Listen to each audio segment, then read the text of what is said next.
Welcome. Glad to have you with us. I am here today with Gary Wilson.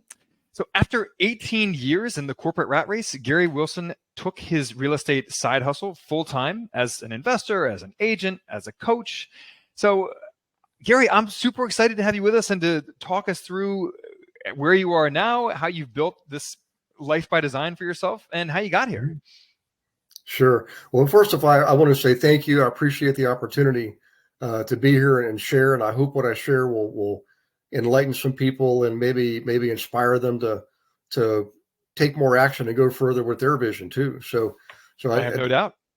Yeah. So Well, Gary, yeah, take us back to the very beginning. How you got into real estate? I know you were working a full-time job in an unrelated field. So take us back to that moment, how you first got into real estate, and then what happened from there. Well, it really started my freshman year in college when we went the summer before freshman year to do orientation and take the placement exams, like where we were going to be in English and where we were going to be in math and so forth. I met a guy named Socrates. We ended up becoming best friends. In any case, we met at orientation, and we were walking back to the student center at the end of all the exams on the second day. And lo and behold, amongst all these thousands of people, our parents were speaking with each other too. And I was like, because we're going to tell them, hey, we want to be roommates, man. We don't know who they were assigning us, but we want to be roommates. Our parents made it work, made it happen. And 4 years later, we graduated. That was a miracle in itself, I guess. Different story, different day. But we were going to rent. Sock and I were going to rent. And his dad said, no, you're not going to rent. You're going to buy, and you're going to make money. And my mom was scared to death of me to do that. But I said yes. So literally within a month of graduating college, we bought our 4-bedroom, 2-bathroom ranch. We rented out the other 2 rooms to 2 other guys whose combined rent pretty much paid all of our outgoing expenses. And we did a creative purchasing deal. Yeah, it was remember, this is the mid 80s. Interest rates were still very high. And we assumed this guy's first mortgage. It was a VA mortgage. We refinanced his second, and we gave him another note, a third note for the remaining equity.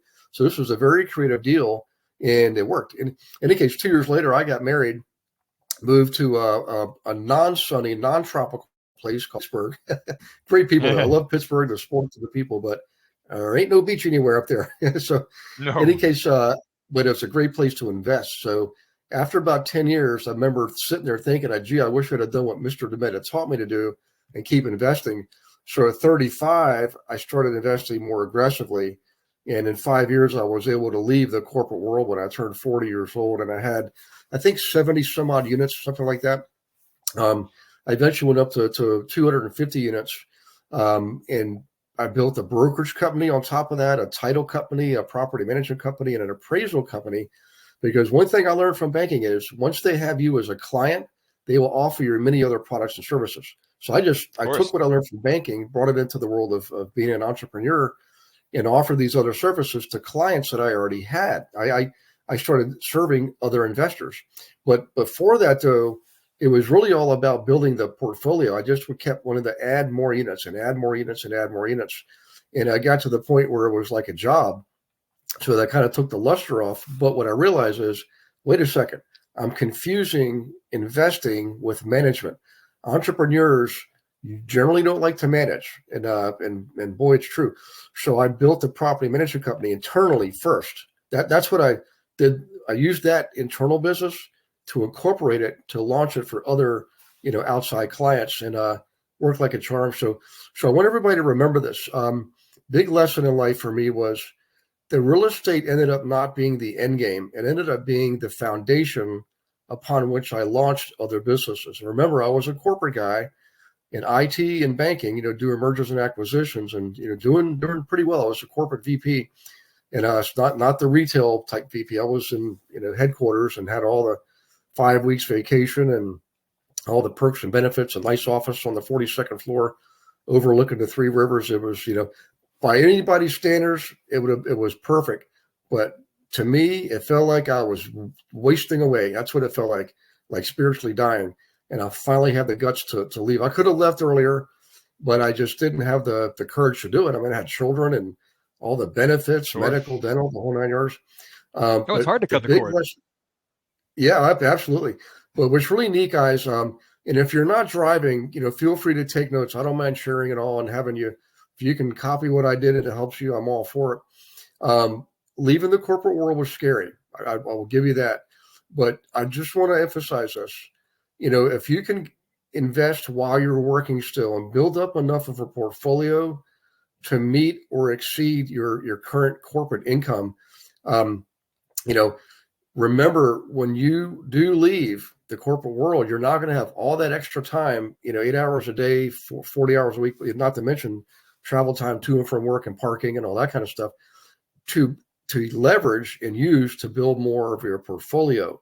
And that's exactly what I did. I just couldn't see it for a long time. I finally was out of frustration that I left. So don't let yourself get beat up. Don't let yourself get sick. Don't let yourself waste away. If you feel like you've got that entrepreneurial gene and you really want to be free, this is the way to do it. I literally bought my own freedom by investing in real estate, and I built that big foundation, and I built 5 businesses on top of that and traveled all over the U.S. and Canada. I mean, it was just an amazing experience.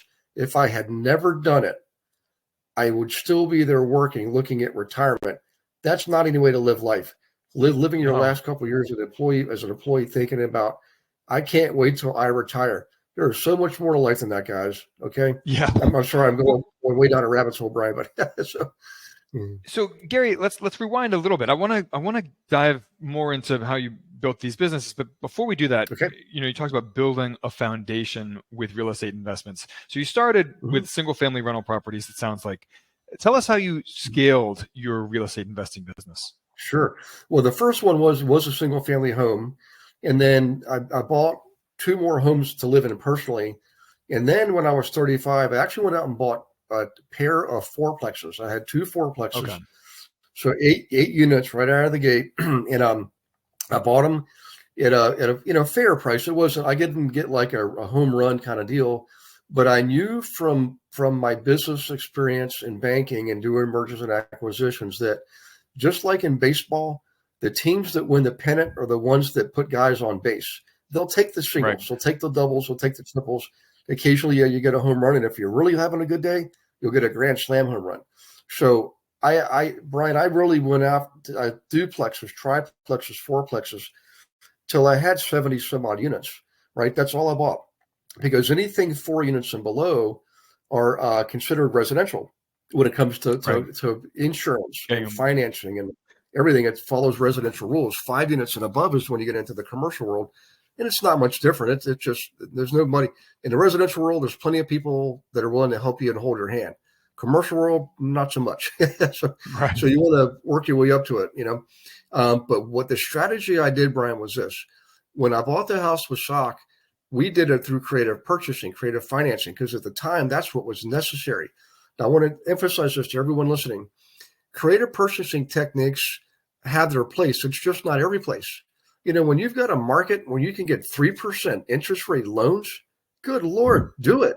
Why would you pay a private money lender 8, 9, 10%, or worse yet, a hard money lender 12 to 15% if you can get a 3% loan? I mean, it's just common sense.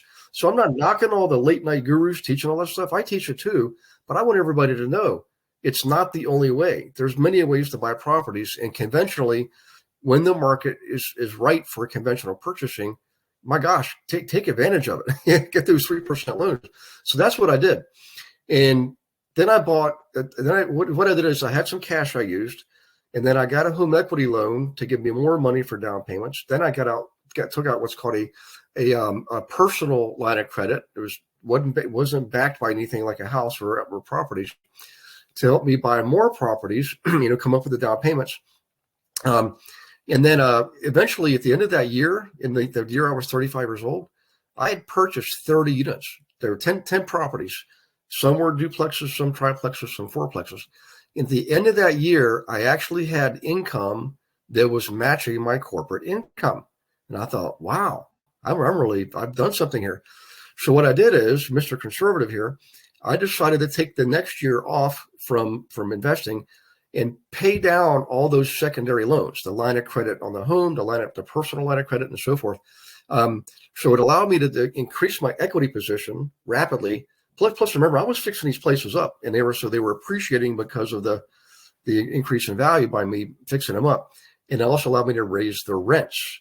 So I was increasing value, and I was increasing income.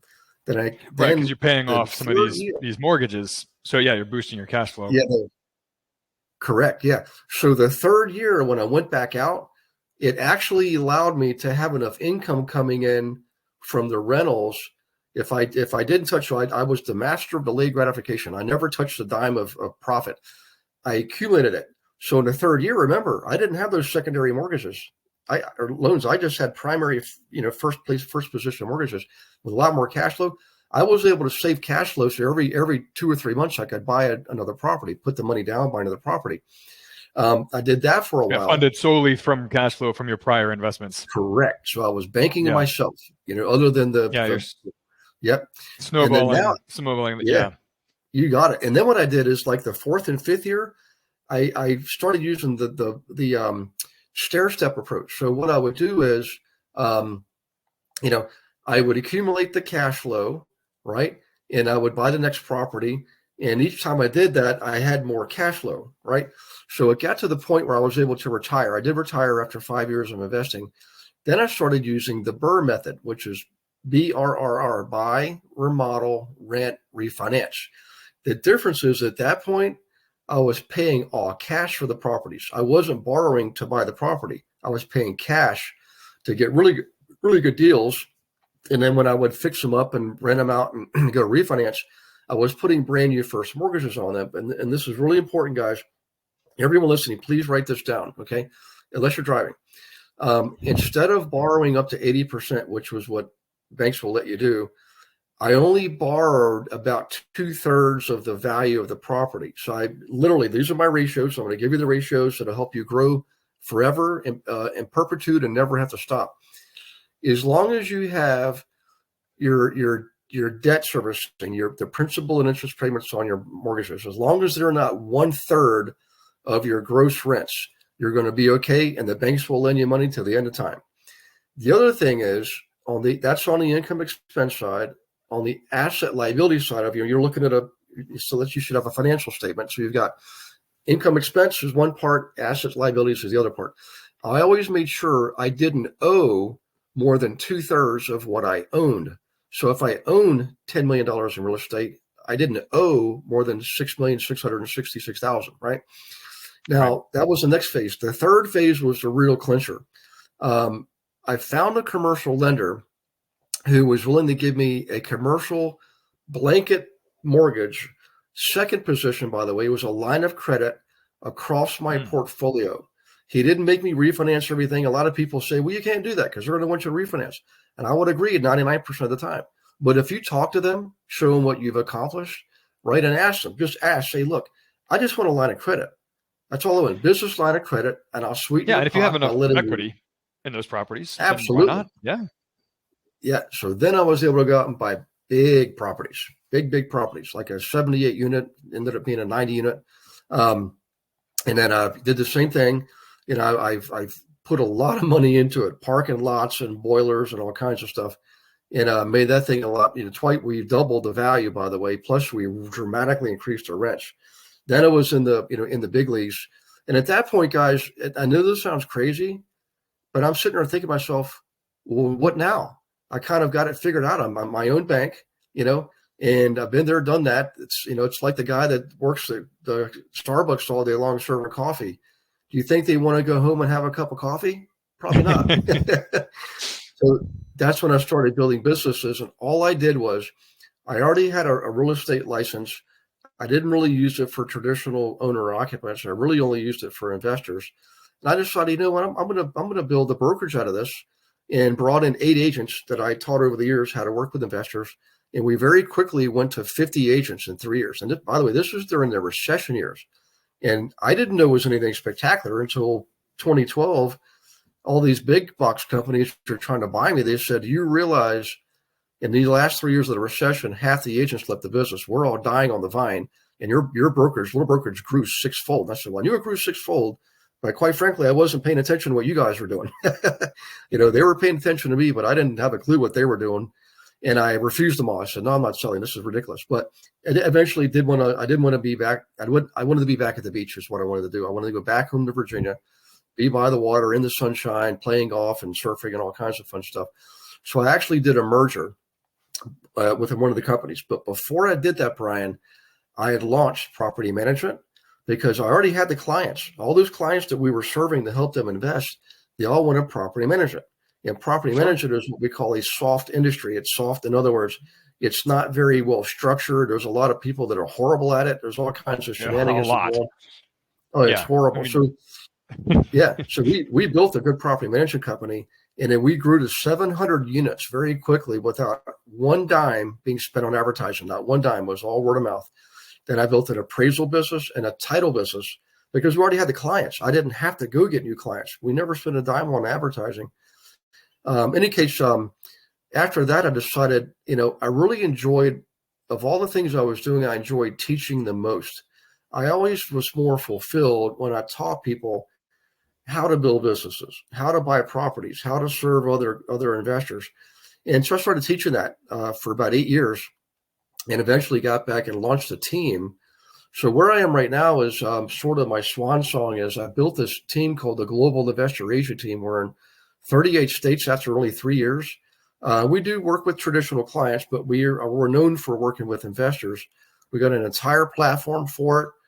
Nobody pays a dime up front for anything. I completely turned that entire old model on its ear. The one, get the stage selling, you go to some 3-day event, and next thing you know, it's not 300, it's 3,000. And then if you want coaching, it's 50,000.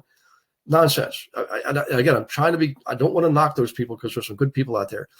But what I did is I said, you know what, I'm going to run it through the brokerage model. So nobody pays out of pocket for anything until they produce. It's like to me, it's what makes sense. You pay when you perform, you pay when you get results. And as a result, we're in 38 states already. I just can't imagine. So I'm so happy, Brian, right now. I mean, I wake up fulfilled. I have no stress. I have no liability. See, the way we did it, I don't own the brokerage anymore. I don't own anything anymore. There's different ways to own things like through trust, but I have no liability. I'm not responsible for compliance. I don't have any of those headaches. I'm not signing any documents anywhere at all, but I've got a lot of other people that are doing that on behalf of the investors out there. And that's why it works so well. Everybody's incentivized. It's win-win. It's really it's the true entrepreneurial service-based model. It's exactly what Zig Ziglar taught us. Just help enough other people get what they want, you'll get plenty of what you want. And man, is it true. And I hope some of you listening here, if you're listening right now, and this is sparking a seed in you, some planting of lighting the fire, man, do it. Don't wait. Life is going to be short. I promise you. It's going to get shorter and shorter too. That clock keeps ticking faster and faster. Right. Do not put off your dreams. Do not do that. That's too precious, So, Gary, that's my preaching. Well, I love it. And so your coaching service is to help people become real estate agents who specialize in working with real estate investors. Is that correct? Yeah, and the beautiful thing is all the training I developed to teach investors, we use that. So my agents use that to help their investors, right? And their investors are getting it for free, where years ago people would pay me $25,000. Now the investors get it for free. So just by using our agents, and the agents we're taught, they don't, they're trained how to invest. They understand the methodology and the terminology. We don't let them out there. That's the thing. You got to be able to walk the walk and talk the talk. So my investors, my agents, they invest, Right. So that's how it works. It's literally, I figured out a way to serve more people and enrich other people in the process. And I get to watch it all and enjoy it all and coach everybody. It's wonderful, And if an investor in the audience wants to work with one of your realtors, if they want to look up your network of realtors who you coach, or if someone is interested in becoming a realtor in your network, how do they go about finding you and looking at other realtors in your network, your coaching network? Sure. How does that all work? Well, the good news is we have a pretty robust presence online, but the easiest way is actually just go to globalinvestoragent.com. It's contiguous. It's a website name, globalinvestoragent.com. So the investors themselves can find the agents in their area, and anybody who wants to get a license or has a license and realizes this is the way to go in the business. Quite frankly, I'll just tell you, we're getting 4 transactions per client on average versus just one, which was what most agents get, historically. So in the agents themselves, just come on there. You can come to Monday Night Live. It's a class I teach every Monday night at 7 Eastern, totally free. There's no selling, buying, pitching, recruiting. None. It's just straight up education, because we want people to see it first and see how we operate, and then make their own decision. I don't cold call anybody. We don't do it the old fashioned way. We attract people. And so Monday Night Live, you can get the link for that class on the website, globalinvestoragent.com. And if anybody just wants to have a conversation, there's a place you can put in your name and email and phone number, and Beverly will set up a call with me, and she'll tell me, who you are, what you're looking to do. And we'll just do I'll just ask you some questions. Hey, tell me about what you're doing. What would you like to do? And I'll show you some things. And if it makes sense, you just say, hey, Gary, I want to do that. Or if not, you just say that too. Doesn't cost anything to do that, but it gives you the opportunity to at least explore it. And that's what really good entrepreneurs do. They always explore the opportunities, Well, I love that you are offering weekly free trainings with no sales agenda, no sales pitch at the end. Yep. I absolutely love that. Gary, any final words of advice or tips or hacks or tricks that you want aspiring entrepreneurs in the audience to know? Yeah, if you have that desire, and you know what's inside you, because you may enjoy what you do for a job in the corporate world, but it may not be fulfilling. Like, there's more out there. There's something else out there. I'm telling you there is. And it might not be real estate. I've had people I had one guy who was a painter, and he's missing fingers on one of his hands, and he's a freaking painter. But I said, Terry, you want to invest in real estate. You're really good at it. I've seen your work. Turn your painting business, incorporate it, make it available to other people, right? All the other clients, we're all become friends. So to help you buy more properties. Now he's retired in Florida. I mean, so I don't care where you come from. Everybody brings something to the table. I was an IT guy. I'm like the least likely person to build businesses, and technically I'm in a sales profession, but I don't play by those rules, but you bring something to the table, right? Everybody brings something to the table. The main point is this, though, is I'm telling you, you're going to wake up one day, you're going to be 60 years old. Okay. And if you haven't taken that chance, if you haven't put yourself in that position, right, to be free, buy your own freedom, there is no better feeling in this world. I'm telling you, when I did that when I was 40 years old, here, I'll give you something funny. I'm walking out of the bank with a dolly with my personal belongings and boxes. It was August 13, 2003. We'd had a major layoff the year before. I had to be the person laying people off. It was horrible. So I'm walking out there with my tie undone. I'm sweating. And I'm at the street corner, and these guys are saying, oh, man, we're so sorry. Is there anything? Can we help you? I said, what do you mean? They said, it looks like you got caught up in our layoffs. I looked at them and I said, no, I just retired. And the light turned green. I laughed and walked off, I'll never forget that feeling. There's then the looks on their faces. And I want you to have that. It's out there. You can do it. I'm telling you, you are far more capable of anything than you believe you think you are in your own mind. You are way more capable than you believe you are. Believe it, pursue it. Do not wait, Well, we certainly, that is a recurring theme on this show. Something Denny and I talk about all the time, building towards financial independence, working towards retiring early, building businesses, and living life on your own terms. So, Gary, thank you so much for coming on. We hope to have you back soon. You're welcome, Brian. I appreciate the opportunity. God bless you and everybody here. And I'll see you on the in the success circle. Yeah. There you go. And guys, if you enjoy these conversations that we have, please rate, review the show. It means the world to us. And stay in touch. Shoot us an email at support@sparkreynolds.com. You can email me personally, brian@sparkreynolds.com. Let us know what you want to hear more of, and we will catch you on the flip side. Like the idea of diversifying into real estate, but don't want the headaches of being a landlord? Enter passive real estate syndications. You buy fractional ownership in apartment complexes and other large-scale properties. Earn your share of rental income and your share of the profits when the property sells. In fact, most of the syndicators we've invested with have average returns over 20% per year. You even get full tax benefits, including accelerated depreciation. Even as you collect distributions in real life, you often report a loss on your tax return. So why doesn't everyone invest in real estate syndications? First, you typically need to know the syndicator to invest, and the minimum investment for each property is high, usually $50,000 to $100,000. That's a lot of money for a single investment, which is precisely why we formed an investment club to pool funds and invest together. Every month, we propose a new deal in the co-investing club and vet it together on a group call with the syndicator. Each deal is purely optional. Pass or invest as you like. As for us, we invest our personal money alongside you in every single deal. If you want to invest like the 1% without actually being a 1%er, join Spark Rentals Co-Investing Club. Email us at support@sparkrental.com with questions, and we look forward to investing alongside you.